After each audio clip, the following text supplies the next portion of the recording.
Should we be scared of Islam? Not every individual Muslim, most live ordinary lives, but the ideology and its historical pattern, the evidence says caution is rational. Islam expanded through rapid military conquests after Muhammad's death, from Arabia across the Middle East, North Africa, into Spain, and later the Balkans under the Ottomans. Christian and non-Muslim populations often become dhimmis. I'm not sure if I'm pronouncing it correctly. Protected, but they are considered second class, paying jizya tax, facing restrictions, and in some periods, forced conversions, or the Devshmir system that took Christian boys for the Janissaries. They took boys, okay? Should we be afraid? I think we have good reason. In the late Ottoman Empire, especially the 1890s through the 1920s, massacres, deportations drastically reduced Christian communities in Anatolia.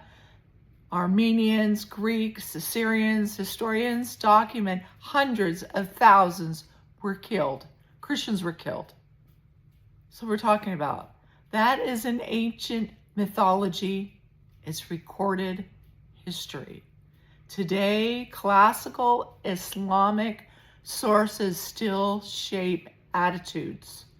Polls, Pews, and others show large majorities in many Muslim majority countries favor Sharia as official law, including support in some places of severe haddad punishments and the death penalty for apostasy. In parts of Europe, surveys of younger Muslims indicate raising preference for Sharia over national law or family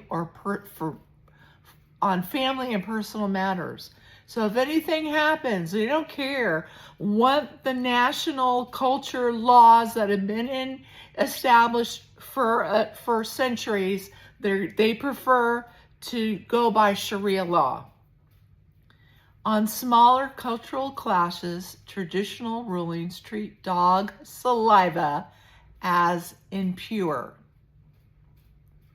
Keeping dogs as household pets is widely discouraged or restricted except for hunting, herding, or guarding.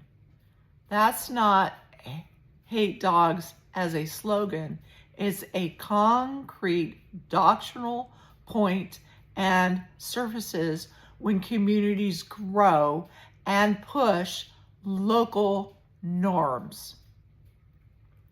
When demographics change meets political Islam, demands for parallel legal systems, blasphemy, sensitivities, or restrictions on speech and women LGBT rights, the pattern repeats. Peaceful majorities exist, reform exists, but the core texts and historical practice give supremacist and jihadist interpretations real continuity.